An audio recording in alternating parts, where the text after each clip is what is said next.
यदि आप अभी भी सोच रहे हैं कि बीपीएससी बिहार शिक्षक भर्ती का नोटिफिकेशन आएगा, एग्ज़ाम डेट बताया जाएगा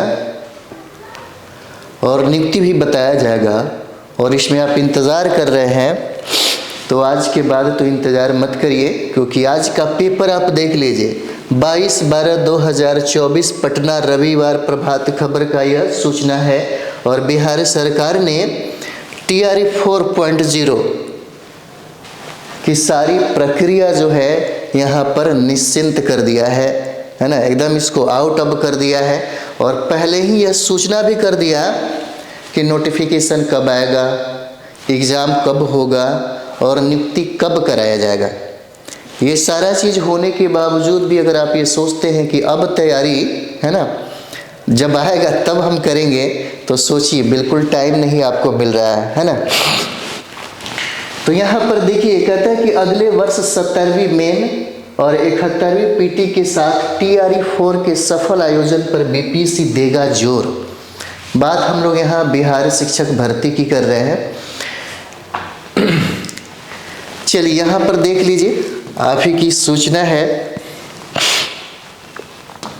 देखिए यहाँ पर कहता है, यहाँ पर देखिए ताकि आपको इसकी जानकारी होना जरूरी है।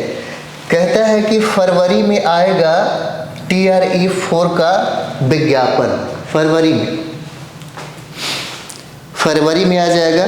अगले साल बहुत कुछ होने वाला है। अगर कोई विद्यार्थी सोचता है कि हम अगले साल मात्र 4-5 महीने में अगर डिसाइड कर लिया कि हमको टीचर बन जाना है और उसके अकॉर्डिंग अगर वह वर्क करना शुरू करे, होमवर्क करना शुरू करे और उसी के अनुसार अगर वह शिक्षक भर्ती की तैयारी करना शुरू करे, तो निश्चित तौर पे 5 महीने आपके जीवन में अगर अच्छे तरीके से आप उसका इस्तेमाल किए, अगर यूज किए, तो निश्चित तौर पे आपकी मुकद्दर बदल सकती है, आपकी तकदीर जो है बदल सकती है। और 5 महीने तो ऐसे भी जाते आते रहते हैं, कोई बड़ी बात नहीं है, लेकिन ये आपके कैरियर बनाने के लिए है। अगर अभी से ही आप जुड़ते हैं हमसे या कहीं भी किसी से भी जुड़िए, सेल्फ स्टडी आपको बैठ के करने पड़ेंगे। एक सही गाइडलाइन हो, एक सही किताबें हो, तो फिर ये 5 महीना आपके जीवन में बहुत ही कीमती और बहुत ही अच्छा चीज़ देने वाला है। तो यहाँ पर कहता है कि फरवरी में आएगा TRE 4 का विज्ञापन, और ये तो कंफर्म हो गया। जब ये कंफर्म हो गया तो फिर भी आप इंतज़ार करेंगे तो आप ही के लिए मुश्किल खड़ा होगा। यहाँ पर कहता है कि चौथे चरण की शिक्षक नियुक्ति की सरकार द्वारा घोषणा के बावजूद अभी तक बीपीएससी को उसकी अधियाचना नहीं मिली है। जनवरी में आरक्षण रोस्टर क्लियरेंस के साथ रिक्तियों की अधियाचना आयोग को प्राप्त होने की संभावना है। वैसी स्थिति में सूत्रों की माने तो फरवरी में इसका विज्ञापन प्रकाशित किया जाएगा। फरवरी में इसका विज्ञापन प्रकाशित किया जाएगा। और एग्जाम का डेट भी दिया है, अप्रैल में परीक्षा ले लिया जाएगा और मई में आपकी नियुक्ति भी करा दिया जाए, मतलब रिजल्ट देने का प्रयास किया जाएगा, है ना। फरवरी में ये तो कंफर्म हो गया, फिर भी आप टेंशन में रहेंगे। फरवरी में ये कंफर्म हो गया कि आपको नोटिफिकेशन दे दिया जाएगा, और ये भी कंफर्म हो गया कि अप्रैल में आपका एग्ज़ाम हो जाएगा, और ये भी कंफर्म हो गया कि मई में आपका रिजल्ट जो है, रिजल्ट वो भी आउट करने की कोशिश की जाएगी, है ना, दे दिया जाएगा। और ये भी है कि जून जुलाई तक आपकी नियुक्ति भी हो जाएगी। इतना कम समय में ऐसा लगता है कि कोई नौकरी मिलने वाला है, इतना कम समय है। क्योंकि ये चौथा जो चरण होने जा रहा है एग्ज़ाम का, चौथा चरण ये अंतिम रूप से ही एग्ज़ाम इस बार होगा, सरकार की है ना, सरकार वादा किया है। तो इसीलिए जो विद्यार्थी सोचते होंगे कि हम अंतिम रूप से ही मतलब इसमें फाइट करें, तो फाइट करने के लिए अभी से ही लगना होगा। अभी भी अगर अगर आपको लगता है कि समय बहुत चला गया, तो ये बात नहीं है ना। जब भी जगिए तभी सवेरा वाली बात है ना। हाँ, ये हो सकता है कि जो लोग 2-4 महीने पहले से तैयारी कर रहे हैं, उनकी अपेक्षा आपको थोड़ा ज़्यादा वर्क करना पड़ेगा। जैसे जितना दूर जाना चाहते हैं या जल्दी पहुंचना चाहते हैं तो आपको दौड़ना भी पड़ेगा, उसी तरीके से हम लोग अपने स्टडी में, अपने पढ़ाई में भी करते हैं। जैसे हम लोग अगर बात करते हैं, ये तो कन्फर्म हो गया क्योंकि इस बार देख रहे हैं। एक चीज़ और भी समझ जाइए, तैयारी आप कर रहे हैं तो कोई भी सब्जेक्ट कॉम्बिनेशन की बात हो या आपके जीएस की बात हो या पीआरटी 1 to 5 की बात हो, तो पीआरटी 1 to 5 के लिए समझिए कि बहुत ही ज़्यादा वर्क करने की ज़रूरत है, बहुत ज़्यादा, क्योंकि पीआरटी 1 to 5 में 10 सब्जेक्ट पढ़ने होते हैं और 10 सब्जेक्ट में 90+ लाना आसान भी है और मुश्किल भी है। आसान बनाने के लिए टेक्निक होना चाहिए, कुछ तरीका होना चाहिए। अगर वो तरीका को आप अपनाते हैं तो निश्चित तौर पे 90+ पार करेंगे। जैसे में हम लोग अधिकतर देखते हैं, बहुत ऐसे विद्यार्थी हैं जो जीएस, जो कॉमन पेपर होता है जहाँ से 40 मार्क्स पूछे जाते हैं, यहाँ पर लगभग किसी का 15, 16, 18, 20, 22 बस इतना ही आता है, मतलब अधिकतर लोगों का। लेकिन 30, 32, 34 नंबर को पार करना भी यहाँ से बहुत ईजी है, बहुत आसान है। 32+ नंबर को लाना जीएस में, अगर 30 ही प्लस अगर लाते हैं और अगर आप सब्जेक्ट कॉम्बिनेशन में अगर 65 और 70 के बीच भी लाते हैं तो निश्चित तौर पे आपका कट ऑफ बहुत अच्छा होगा, आपका रिजल्ट भी मतलब परेशानी में नहीं डालेगा। एग्ज़ाम देने के बाद आप निश्चिंत रहेंगे कि हमने इतना करके आया है तो रिजल्ट आपका बेहतर ही होगा, बहुत बेहतर होगा। और इसमें ऐसा नहीं है कि बहुत सारे सब्जेक्ट पढ़ने हैं, बस ये समझना होगा किस एग्ज़ाम के लिए, कोई भी एग्ज़ाम के लिए ये समझना बहुत ज़रूरी है। तैयारी करने से पहले ये समझना ज़रूरी है कि हम अपने एग्ज़ाम के लिए क्या पढ़ें, ये बहुत ज़्यादा ज़रूरी है। और उस समय की बात हम कर रहे हैं जब आपके पास समय बहुत कम हो। समय बहुत कम हो तो समय जब कम होता है ना, तो सही तरीके से काम किया जाता है। अगर अभी भटकने लगेंगे तो आपके पास टाइम नहीं है, पता चलेगा कि 2-3 महीना आपके भटकने में ही समय बीत गया। एग्ज़ाम होगा और अंतिम रूप से आपका चयन भी नहीं होगा। तो हमें ये समझना होगा कि अगर हमारा ये अंतिम लक्ष्य है और सरकार भी आपको अंतिम रूप से आपको दे रही है, एग्ज़ाम देने का मौका दे रही है, तो फिर अंतिम चयन के लिए हमें ये ज़रूरी है कि जो सब्जेक्ट हमारे सिलेबस में रखा गया है उस सिलेबस में हमें पढ़ना क्या है, ये ज़रूरी है। इसलिए हम बता रहे हैं कि 3 महीने में अगर तैयारी बेहतर करना है तो ये जानना ज़रूरी होगा। और जो विद्यार्थी ये समझ जाएगा कि हमें अपने सब्जेक्ट में पढ़ना क्या है और छोड़ना क्या है, फिर उसके लिए 2 महीना काफ़ी है। 2 महीना काफ़ी है। खास करके जो महिलाएं हैं जो गांव में रहती हैं और गांव में रहने के बावजूद सारा वर्क करने के बाद भी वो वर्क करती हैं, थोड़ा सा वक्त नहीं दे पाती, जिसके वजह से इनको समझ में नहीं आ पाता है क्या पढ़ना है और क्या छोड़ना है। और यही वजह होता है कि इतना मेहनत करने के बावजूद भी रिजल्ट नहीं होता, यही वजह है। उनको सबसे पहले ये समझना होगा कि क्या पढ़ना है और क्या छोड़ना है ना, क्या छोड़ना है। जैसे आपको पता होगा पीआरटी में हम लोग जब बात करते हैं, यहाँ पर जब हम लोग पीआरटी में 1 to 5 का एग्ज़ाम जब होता है तो उसमें ये हमको समझना पड़ेगा कि हमें यहाँ से कितने सब्जेक्ट पढ़ने हैं, कितने सब्जेक्ट जो है वो पढ़ना है ना। 10 सब्जेक्ट पढ़ना है। 10 सब्जेक्ट से आपको 120 प्रश्न पूछे जाते हैं। 120 में अगर आप 90+ लेकर के नहीं आएंगे तो क्या लगता है आपका रिजल्ट होगा?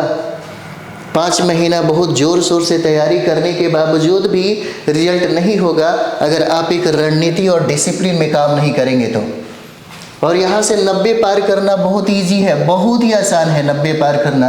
अगर 3 महीने का टाइम आपके पास है, 3 माह का भी टाइम आपके पास है तो बहुत है 90 पार करने के लिए, बहुत है। क्योंकि आपको इसमें ये समझना होगा, सबसे पहले ज़रूरी है ये समझना, क्योंकि अगर आप बात करिए यहाँ पर तो 10 सब्जेक्ट है। अगर प्रत्येक सब्जेक्ट पर अगर 1 महीना का टाइम दीजिएगा तो 10 महीना का टाइम देना पड़ेगा। इस तरीके से ना आपकी तैयारी होगी ना कुछ हो पाएगा, और साथ ही साथ आपका फ्रस्ट्रेशन भी बढ़ जाएगा कि अब हम क्या करें। छोटा मोटा सब्जेक्ट नहीं है, लेकिन सबसे ज़्यादा ज़रूरी है कि प्रश्न जो है सिलेबस बीपीएससी ने जो बनाया है उसमें हमें क्या क्या पढ़ना है। जैसे इतिहास में अधिकतर लोग क्या करता है कि एक पन्ना पलटा, कोई किताब लिया, शुरू से लास्ट तक खत्म कर दिया। पता चलेगा कि एक किताब को पढ़ने में 1 सप्ताह का टाइम लगा दिए, 1 सप्ताह का है ना टाइम लग जाता है, तो फिर तो प्रॉब्लम ही हो जाएगा, है ना। ऐसा नहीं करना है। आपको ये समझना होगा कि हमें अपने सब्जेक्ट में कौन कौन सा टॉपिक जो है, कौन कौन सा टॉपिक है जहाँ से पढ़े तो हमारा 120 में 90 आ जाए, है ना। और किन किन सब्जेक्टों पे हम ज़्यादा जोर दें, किन सब्जेक्ट का हम नोट्स बना लें और किन सब्जेक्ट का हम, है ना, संदर्भ पढ़ें, ताकि हमारा जो प्रश्न पूछा जाए वो सारे के सारे प्रश्न बने। पढ़ने के लिए तो बहुत सारा चीज़ें हैं, है ना। पटना में आप देखिएगा तो पूरा किताब की दुकान में सारे टीचर का नोट्स बिकता हुआ नज़र आएगा। बहुत सारे प्रैक्टिस सेट भी नज़र आएंगे, गाइड भी आएंगे, है ना। लेकिन एक बात आपको अभी बता देते हैं, प्रैक्टिस सेट और गाइड जो खास करके बहुत ज़्यादा प्रैक्टिस सेट पे लोग एकदम जोर देते हैं, अगर किसी विद्यार्थी का तैयारी संपूर्ण रूप से नहीं हुआ है, संपूर्ण रूप से अगर तैयारी नहीं हुआ है, तो सेट लगाने से कोई फ़ायदा नहीं है ज़्यादा। सेट तब लगाइए, प्रैक्टिस सेट महामैराथन तब देखिए जब आपने अपना सिलेबस को कंप्लीट किया हो। सिलेबस को कंप्लीट करने के बाद इसका फ़ायदा मिलेगा एग्ज़ाम हॉल में, एग्ज़ाम हॉल में मिलेगा इसका फ़ायदा, क्योंकि जो आपने किताबों का अध्ययन किया होगा, जिस किताबों के संदर्भ को आपने पढ़ा होगा, वहीं से प्रश्न जो बीपीएससी बनाता है और पूछा जाता है वो आप कंप्लीट करेंगे यदि आप सिलेबस पढ़ के जाएंगे। तो सबसे पहली प्राथमिकता आपकी होनी चाहिए सिलेबस को कंप्लीट करना। यदि सिलेबस को कंप्लीट आपने नहीं करा तो फिर कितना भी आप 12 घंटा भी अगर सेट प्रैक्टिस कर लीजिए, 12 घंटा, फिर भी आपका स्कोर उतना नहीं आएगा, अंतिम रूप से चयन में आप पिछड़ जाएंगे। इसलिए बहुत ज़रूरी है कि आपको ये समझ में आ जाए कि हमें अपने संदर्भ के लिए, अपने स्टडी के लिए कौन सा बुक पढ़े। जैसे मैं अक्सर, आयोग भी ये बात कहती है, आयोग कहती है कि बिहार सरकार की जो किताबें हैं, जैसे SCERT की किताबें हैं, और आप चाहे तो NCERT की किताबें भी पढ़ सकते हैं। और NCERT में ये भी तो समझना होगा कि हमें कौन सा संदर्भ पढ़ना है, कौन सी किताबें पढ़नी है ना, कौन सा टॉपिक पढ़ना है, क्योंकि किताबें तो इतना हो जाएगा और पता चलेगा कि इसी में आप 1 साल उलझ गए, 1 साल तक पढ़ते रह गए, है ना। तो हमें किताबों में घुस करके ज़्यादा से ज़्यादा 15 पन्ना, 20 पन्ना, है ना, इस तरह से पढ़ना है।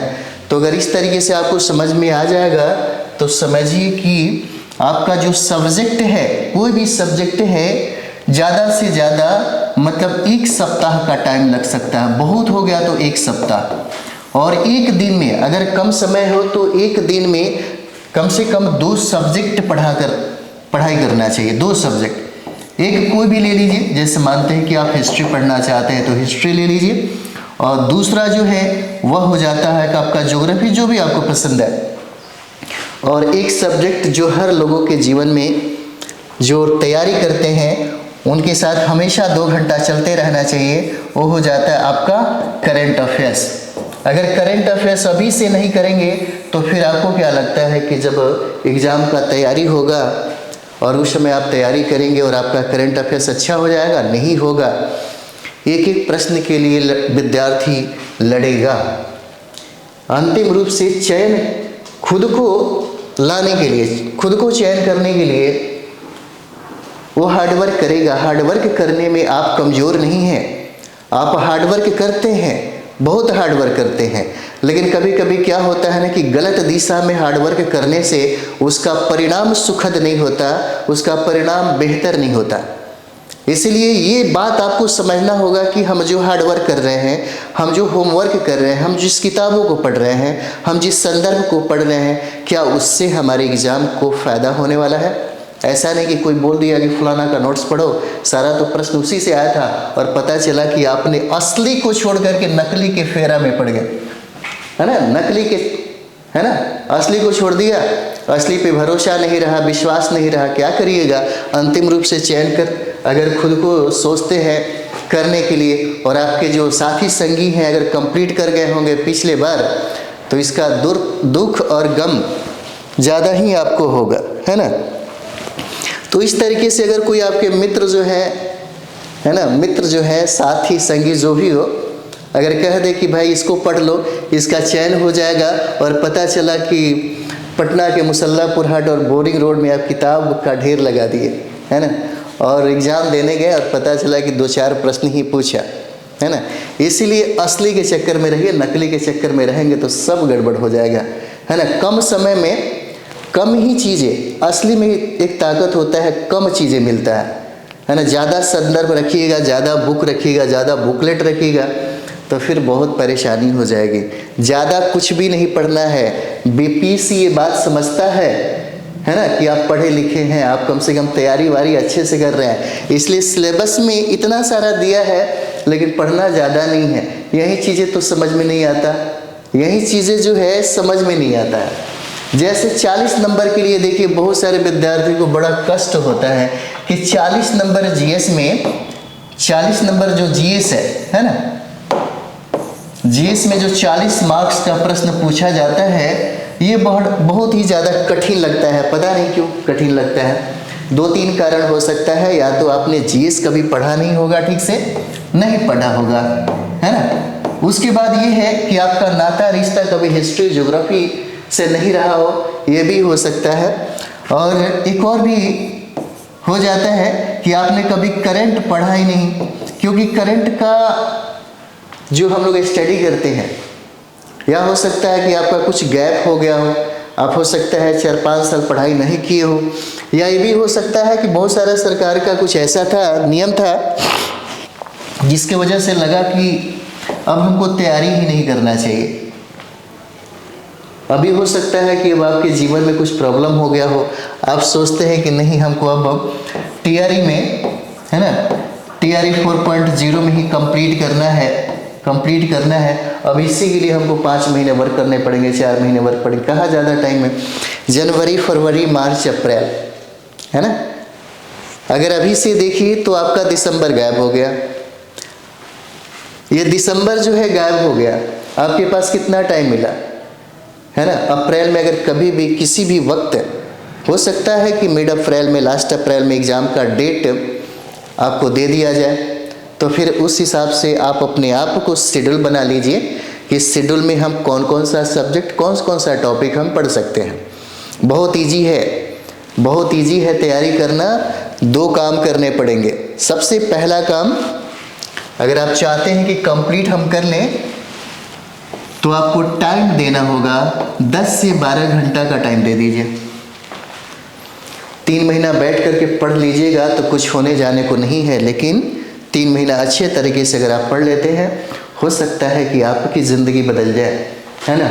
सरकारी नौकरी में बेरोज़गारी बहुत ज़्यादा है तैयारी करने वालों की, और आप अपना बेरोज़गारी को मिटाइए अब। और ये मिट सकता है यदि आप चाहें तो, है ना, मिट सकता है। आप चाहेंगे तभी होगा। हमारे कहने से या कोई भी टीचर के कहने से या कुछ भी पढ़ा देने से आप कंप्लीट नहीं करेंगे, जब तक आप नहीं चाहेंगे, है ना, जब तक आप नहीं चाहेंगे। अगर आप 10 से 12 घंटा नहीं पढ़ेंगे, आपके अंदर सरकारी नौकरी की ललक नहीं होगी, ऊर्जा नहीं होगा, एनर्जी नहीं होगा, है ना, वो भूख नहीं होगा, तो फिर आपको इसकी चाहत ही नहीं होगी ज़्यादा, है ना। अभी देखिए बहुत सारे ऐसे लोग हैं, कैसे कहा जाता है, जो शादी विवाह कर लेते हैं, जिनके घर में थोड़ा परिस्थितियाँ खराब हो, वो लोग सबसे ज़्यादा अपने करियर के पीछे पड़ते हैं। उनको लगता है कि जल्दी नौकरी लो। समस्या बहुत ज़्यादा है, समस्या तो कम है नहीं, है ना। तो देखिए एक चीज़ और भी आपको बता देते हैं। सबसे पहला, अगर रणनीति आप बना रहे हैं, रणनीति, इसी पे काम करिए, निश्चित तौर पे आपका रिजल्ट होगा, 100% आपका रिजल्ट होगा। रणनीति आपके होना चाहिए 10 से 12 घंटा पढ़ने का, लेकिन 10 से 12 घंटा पढ़ने का सटीक किताबें होनी चाहिए आपके पास। सटीक किताबें अगर आपके पास है तो फिर कोई प्रॉब्लम नहीं हो सकता, और सटीक किताबें अगर ना हो तो फिर मुश्किल हो जाएगा। तो सटीक किताबें होना चाहिए, और उसके बाद जो आपका सिलेबस है, उस सिलेबस को बताने के लिए या तो दो तरीके होते हैं, या तो खुद का स्टडी करिए सिलेबस को समझने के लिए, नहीं तो कोई गाइडलाइन करने वाला आपको मिल जाए, है ना। गाइडलाइन अगर आपको कोई कर रहा है तो सबसे बेस्ट होगा। बहुत सारे ऐसे विद्यार्थी हैं जो कोर्स ले लेते हैं, जैसे हम ही लोग हैं, तो जितना भी विद्यार्थी हैं हमसे जुड़े हुए हैं, कोई आलतू फालतू चीज़ें नहीं पढ़ाते ताकि उनके दिमाग में बोझ ना हो। पहले से तो प्रेशर में है ही, पहले से बहुत ज़्यादा प्रेशर में है, तो हम उनको प्रेशर में बाकी लोगों की तरह नहीं करना चाहते। जो सिलेबस में है आज तक, तीसरे चरण तक सिलेबस से बाहर पूछने की क्षमता ही नहीं है बीपीएससी को। बीपीएससी दिया क्यों है अपना सिलेबस, वहीं से पूछेगा, सिलेबस से बाहर नहीं जा सकता। तो हम लोग भी सिलेबस ही कराते हैं, सिलेबस जो है यही कराते हैं। सिलेबस से बाहर जाने से क्या फ़ायदा, अभी का वक्त नहीं है मजाक करने का, अभी का समय नहीं है समय को बर्बाद करने का।